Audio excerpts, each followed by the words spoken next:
Okay, so in this lesson, we're going to be looking at emotional needs psychology. And this helps us help our client to understand the emotional addiction for why they keep doing some of those old behaviors, their problem behaviors, no matter what they are. They keep doing them for certain needs. And it's not that they consciously do it, it's their crew, it's their unconscious mind. Our unconscious minds, which are responsible for 95% of our behaviors on a daily basis, are addicted to these emotional rewards that they get from certain behaviors. And so if we have a problem behavior that we do frequently, it is because we are addicted to the emotional needs or that is being generated by that behavior. Doesn't matter if it's a dysfunctional behavior, doesn't matter if it's a behavior that makes us suffer, we still get some benefit from it. So whether that be depression, anxiety, PTSD, smoking, alcohol, weight, whatever it might be, insomnia, our crew are getting their needs being met. And so we need to understand how the crew are getting their needs being met so that we can find out what they're hungry for and then show the crew that they can satiate that hunger through a different behavior, a replacement behavior. So we're not just taking something away from someone. We're helping them realize that old behavior is dysfunctional. It's like having a toxic friend.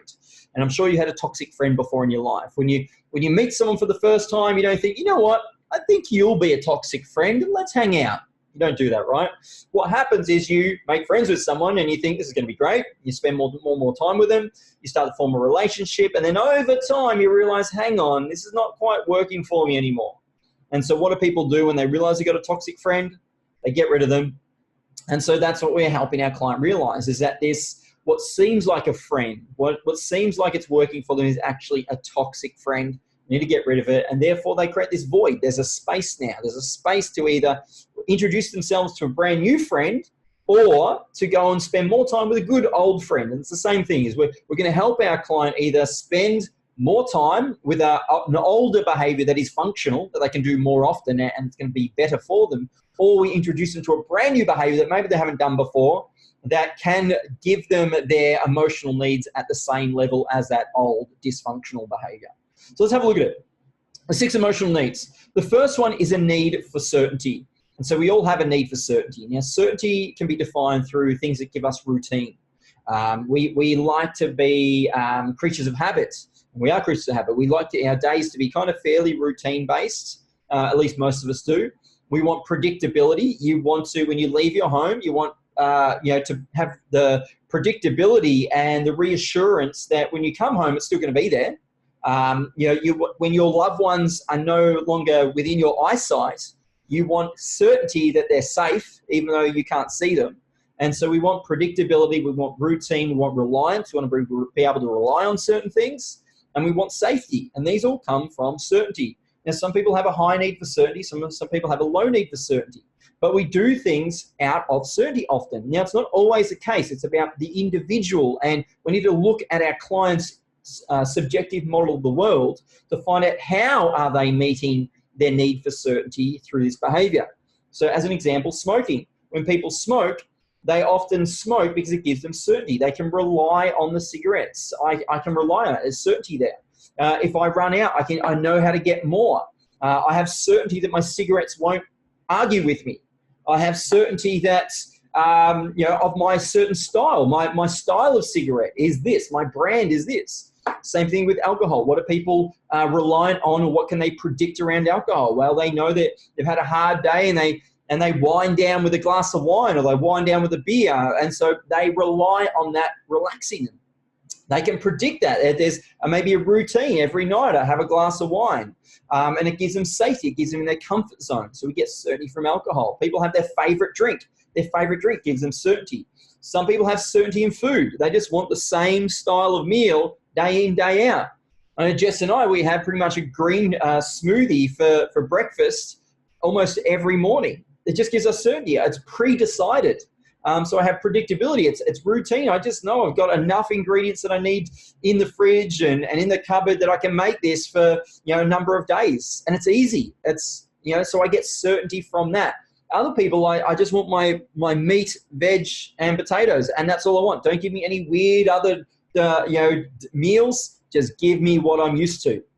Some people stay in a job longer than what they probably should because it gives them certainty. It may not be fulfilling for them, but they get routine from it. It's predictable. They get reliance from it. It's safety. It's got nothing to do about fulfillment.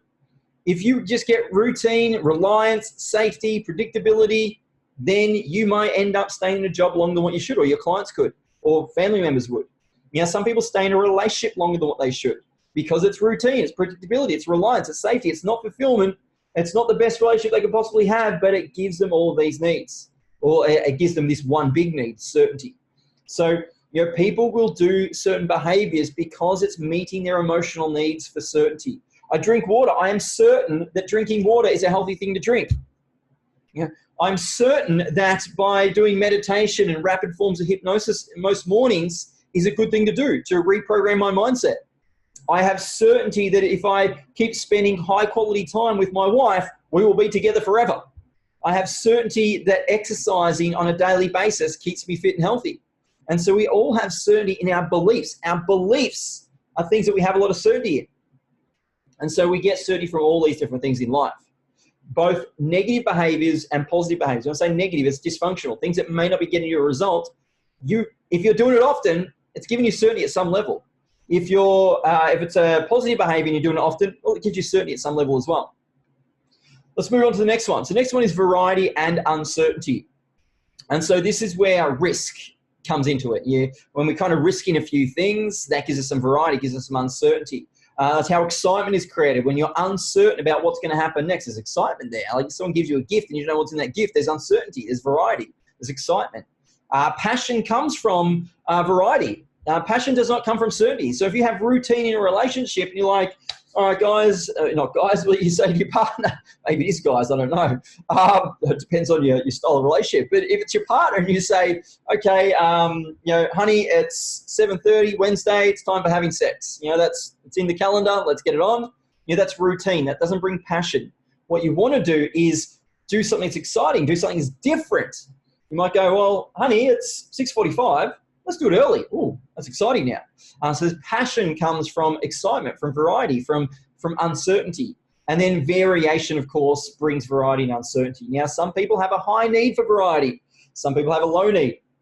Again, smoking gives people variety, gives them uncertainty. It gives them variety because it breaks up their day. It means if I've been working hard and go out for a cigarette, and they go have a cigarette, now they're outside. That's a different location. There's variation in the location. They can meet new people when they go out and smoke in public areas. They meet brand new people. There's other smokers. There's instant connection there. And so they're having conversations. There's uncertainty because it's risky behavior. It's like, am I going to get away without getting cancer or heart disease, or what else am I going to try to avoid? And so there's uncertainty and variety from that. Alcohol's the same thing. Some people always try the latest boutique wine or boutique beer. So they get variety from that. Some people get it from food. I know I get it from food. I'm always trying the new thing. I want to try a dish that I haven't tried before, or often. I wouldn't say always. There are times when I go for certainty as well. But there's times when I'll go out for dinner. If I go out for dinner with my brother or a few other friends, there's times when I will order their meal and they order my meal. And we're trying to push each other's palate and get them to eat some really weird, sort of crazy stuff. And so that's an opportunity where we explore the variety and we get sort of pushed to the extremes of variety in those cases. But there's other people that will seek variety in jobs. Do you know people that go from job to job to job to job to job?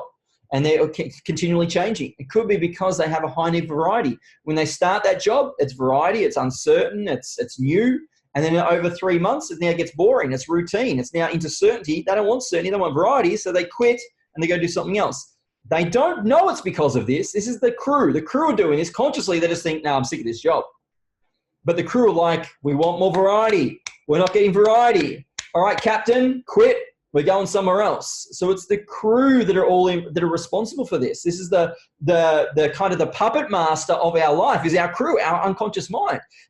Our unconscious mind is pulling the strings. We think we're in control, but it's our unconscious mind that's pulling our strings. And so when we can understand how it's pulling the strings and why it's pulling the strings, then we can proactively, pull the strings ourselves.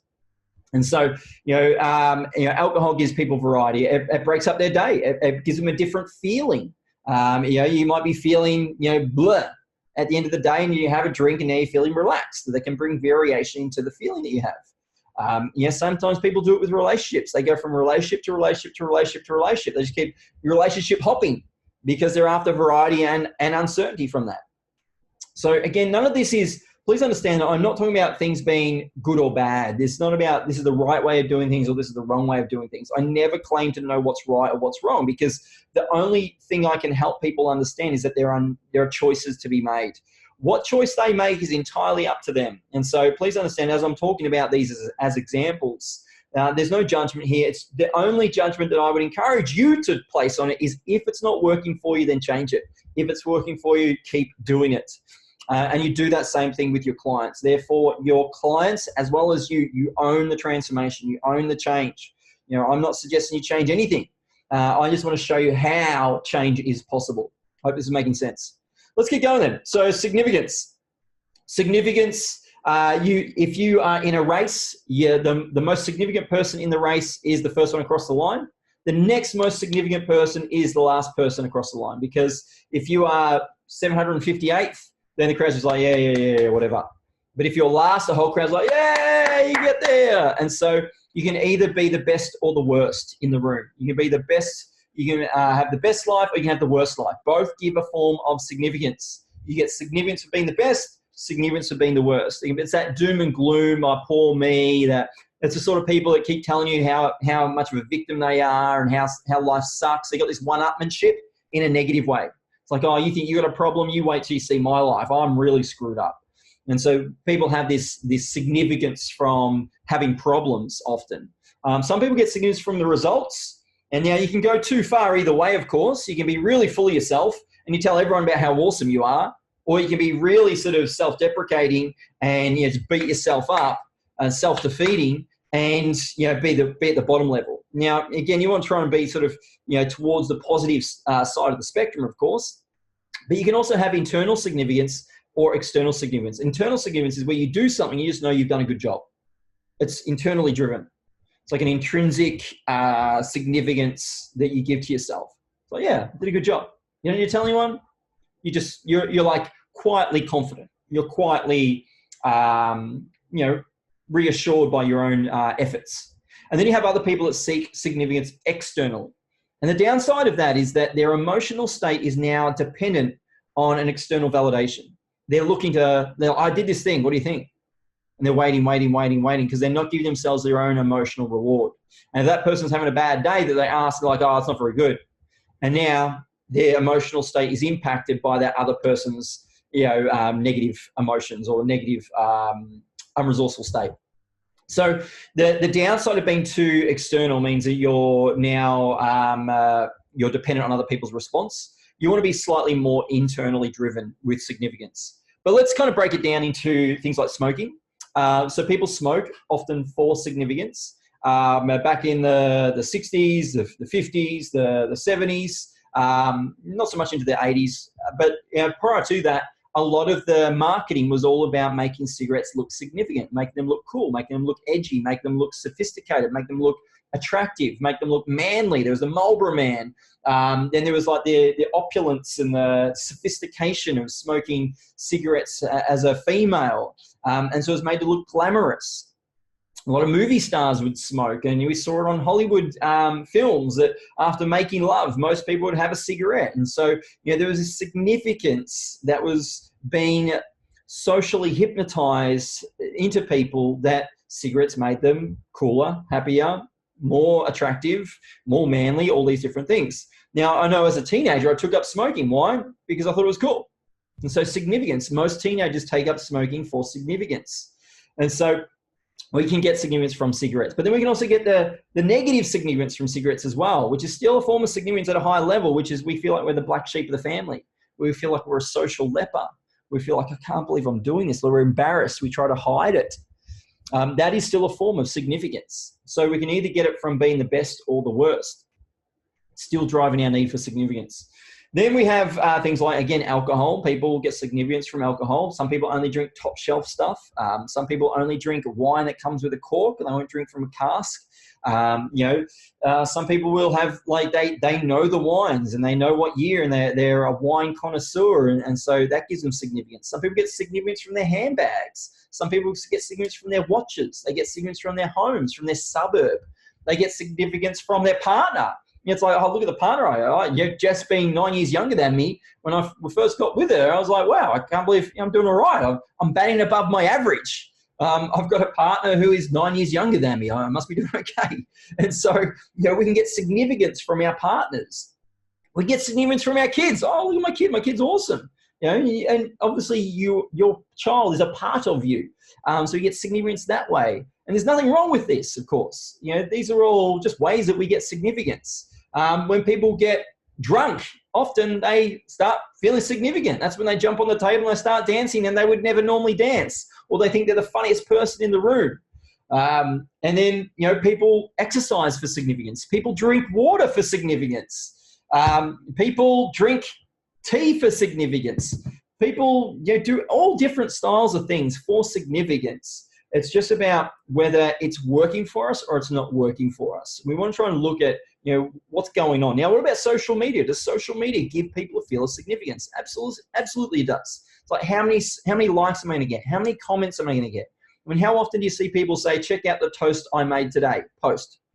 It's like, good job, you made some toast. And so, people get significance from it. Can people get variety from social media? Absolutely they can. I mean, who's going to be on? How many likes again? How many comments? What sort of comments? Who's going to respond? And then certainty. Can they get certainty from social media? Absolutely. Is it always on? Yeah, you can always turn it on. Can you get access on your phone? Can you get access on your laptop? These days you can get access on your watches. So it's open 24 hours a day. It rarely ever goes down. There's always certainty that someone will always be there. There will always be something I can look at. And so that's why people get significance, variety, and certainty from social media. Now, I will pause and just say this, that the concept here of the 6 emotional needs is that if any behavior meets 3 or more needs at a very high level, it will become an addictive behavior. It will become something that you do frequently. And when I say addictive behavior, it's something you're doing frequently because you're now emotionally addicted to that. The puppet master is pulling those strings. It's like, keep doing it because we're getting our emotional needs. And so that's why this is so important to understand. A lot of people don't understand why they keep doing their bad habits. They're just like, I just need to stop doing my bad habit. But they don't go into the ingredients. These are the ingredients. This is part of that matrix of reality. This is the reason why people do the things that they do. When we can understand that, we can change the ingredients. Therefore, we get a different behavior. It's much harder to just go, I've got to stop doing that bad habit. I just need to stop it. Well, you're trying to make a transformation from 5% of your brain power rather than 95%. Let's change the puppet master. Let's change the crew. Let's get the crew to be in alignment with this transformation, and then it'll be effortless for you. And so that's what we do as a practitioner. This is a framework to use with some clients and to help them understand why they do what they do. Let's keep going. So the next one is connection and love. And so you can have connection to begin with, and it can then evolve into love. And so we can have connection with many people, many different people, or we can have connection with close few people. We can have connection with ourselves. We can have connection with others. And so let's go to smoking. Smoking, often people will smoke when they smoke with friends or family members or somebody else or work colleagues. Therefore, they're getting connection with someone else. Again, teenagers often take up smoking because they want to be connected with those cool kids. They want to be part of the tribe, part of the group. Some people smoke for connection with themselves. They're like, you know what, kids are being crazy. I'm going outside and having a cigarette. And so it's time for myself. And so people get connection with themselves, with others. In terms of alcohol, alcohol gives people connection. I mean, how many times have you had a few drinks and you've had a real deep and meaningful conversation with someone? If you've had a few drinks in your life, there's probably many times you had big, deep and meaningful conversations, really insightful conversations, because alcohol helps us connect in with our emotions more. How many people are a sad drunk? It's because those emotions are in there. It's just that they don't know how to release it, but the alcohol reduces their inhibitions and now just floods out. And so we get more connected with our emotions through alcohol. We can get connected with other people through certain behaviors. So if you drink a certain alcohol that someone else drinks, even though they're not physically around you, you can feel connected to them. Some people smoke because their grandfather used to smoke, and the smell of tobacco makes them feel like more connected to their grandfather. There was a woman that I once worked with who had a problem with weight, and her favorite chocolate was Top Deck chocolate. And she didn't know why she was so addicted to this Top Deck chocolate. But then through doing this 6 emotional needs framework with her, she realized that her mother, who passed away when she was like 5 or 6, her mother's favorite chocolate was, guess what? Top Deck chocolate, the Cadbury Top Deck chocolate. And so she was unconsciously feeling more connected with her mum through eating this chocolate. She wasn't consciously aware of it. It wasn't something she was completely aware of until we did this. And so, that's the power of taking your client through this. It's helping your client get really clear on why the crew keep doing this. And then when we understand the why, if we understand the emotional needs as to what is being met through this, we can then redirect the crew to something different that's still going to meet their needs. They're hungry for it. We're not saying that don't be hungry for it. We're saying still be hungry for it, but let's show you a different way to satiate your hunger. It's like someone keep eating junk food. They keep eating junk food. It's like, we understand you're hungry. There's nothing wrong with being hungry, but let me direct you to some more nourishing food that is just as tasty, if not tastier. Then there's no need to go to the junk food anymore. And that's kind of what we do here in a psychological level. And then we have growth. So often with growth, people don't have a problem with growth. This doesn't really connect to smoking or drinking or depression or PTSD or anything like that. But growth comes from people wanting to push themselves outside their comfort zone, comes from introducing new behaviors into your life and then learning new things as well. If you're in this course, there's a good chance you're experiencing some growth. And then finally, we have contribution, and that's giving back to others, that's doing charity work, that's volunteering. And again, those last two, growth and contribution, are rarely connected to problem behaviors. Now, occasionally they are. Some people can grow too much. What I mean by that is they spend all this time growing, but no time in action. And so they're collecting qualifications, collecting degrees, collecting all these qualifications, but it's never enough. And so they're actually not using it at all. And so you only get, like, they might be fulfilled by that, but it might be a problem for them as well. If they're fulfilled, awesome, they should keep doing it. If it's a problem for them, that's probably what's going on. And then we have contribution. Some people contribute at their own expense. What I mean by at their own expense is they're a martyr. So they work themselves into a unresourceful state by giving to too many other people. And so they don't have boundaries and they don't know how to say no. And they're probably the only two main areas where these are problem behaviors. But if it's something like, let's go depression, does depression give people certainty? Yeah, it does. What are people certain of? Well, just by giving the label, a diagnosis gives us certainty. Oh, now I know why I'm so screwed up. Now I know why I have these problems. I have this label, I have this thing.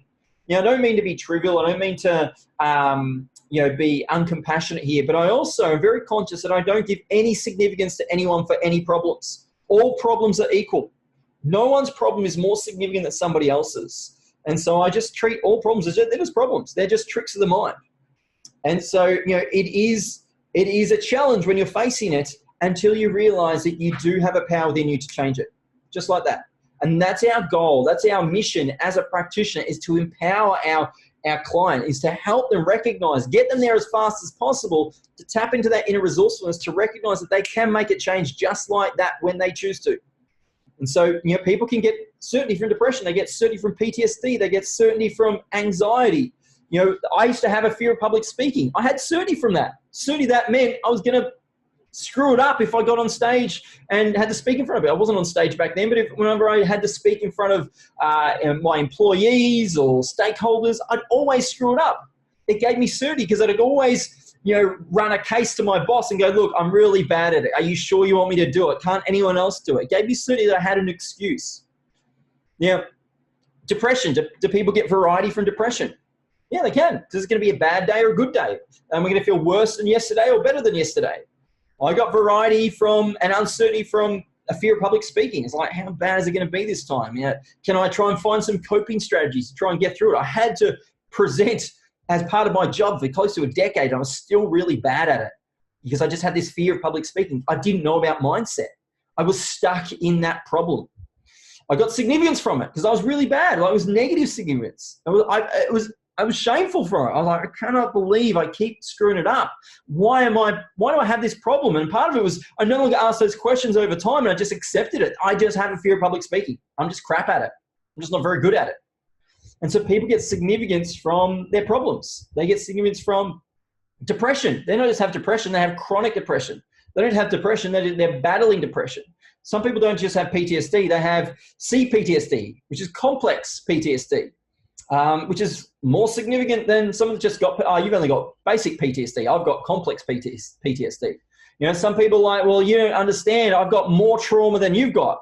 And so people get significance based on their problems. You'll know this because some people around you probably tell you often about their problems and about their sob story. That's them getting significance from it. And then connection. Can people get connection from depression? Absolutely they can. They get connection from family members, from friends, from other depressed people, from their therapists, from their counselors. And, you know, not just picking on depression, but anything. Like we was talking about smoking, we're talking about drinking. What about long-term pain? Do people get certainty from long-term pain? Absolutely. What are they certain of? I've got a bad back. I've got a bad neck. I've got a bad elbow. Do they get variety from it? Yeah, because how bad is it going to be today? Am I going to be able to get through most of the day? Do I need to take the 30 painkillers, or can I get away with 29 today? Do they get significance from it? Often they do. Often negative significance. You don't understand. I got a bad back. They get negative significance from that, but they also, people could rally around them, and so therefore they get connection from it at the same time. So please understand, it's not saying that anybody is making up their problems, although we all do. Like at a higher level, if you're ready to hear that, we all make up our own problems. It doesn't stop them from feeling like real problems, but all problems are problems of the imagination. But this is the reason why we keep doing our problems.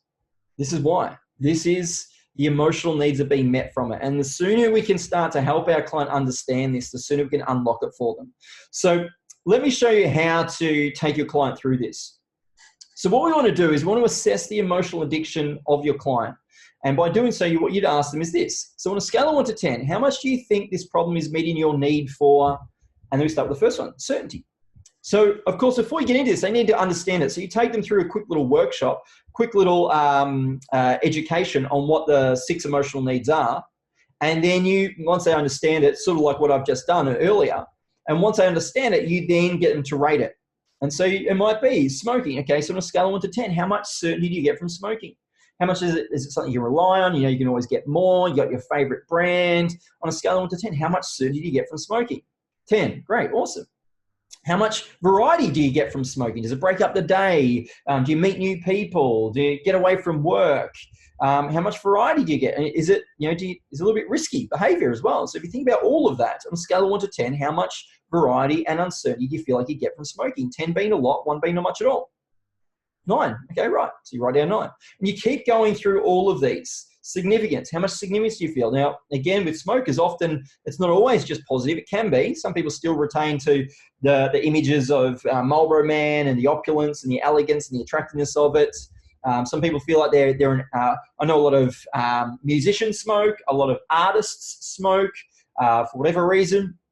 I know these sort of artistic types tend to smoke a lot. And so that can be significance from that as well. There's positive significance. Now, it can be negative significance as well. So it's about unpacking that. And then on a scale of 1 to 10, how much positive or negative significance do you get from it? 10 being a lot, 1 being not much at all. They give a number. Go through connection and love. Typically, you don't need to go through growth and contribution, especially for a negative behavior. So you can ignore those last 2 there. And then what we're going to do is find a different behavior. Now, the way to find a different behavior is you don't give it to your client. Do not give a suggestion to your client as to what to do, because they'll take it, but it won't be theirs. We want to put a little bit of demand on our client to come up with their own answers. And so what I typically say to my client at this point is, okay, so what is a new behavior or an old behavior that is more beneficial to your life that you can do more often that's going to give you a lot of certainty in your life? And I usually find something often people will come back with something like exercise. You go, great, okay, exercise. So what do we want to do? What do we know about any behavior? Any behavior is going to happen more often if they focus on progress rather than perfection, and if it's easy to do. And so someone might say exercise. I go, great, okay, so what is the minimum amount of time you can exercise for that you know with absolute certainty it's going to do you good? And then I go, half an hour. You go, okay, great. So if you exercise for half an hour, you are very certain that that will improve your health? Yeah, I am. Great. Okay, so if you only exercise for 25 minutes, that wouldn't improve your health?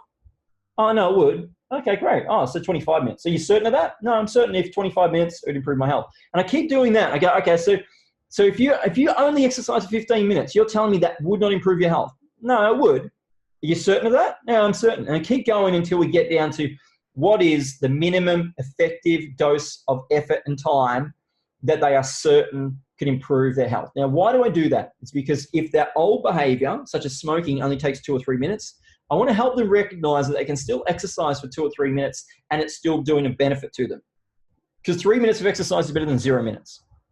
And so let's say it's 3 minutes exercise. Great. So how much certainty do you have around exercise? Like, do you know you can do it 3 minutes worth of exercise? Do you know you can do it anytime? You can do it inside, you can do it outside. Are you certain that you can do it at the start of the day, you can do it at the end of the day? How certain are you that exercise would improve your life? On a scale of 1 to 10, all of that, scale of 1 to 10, 10, great.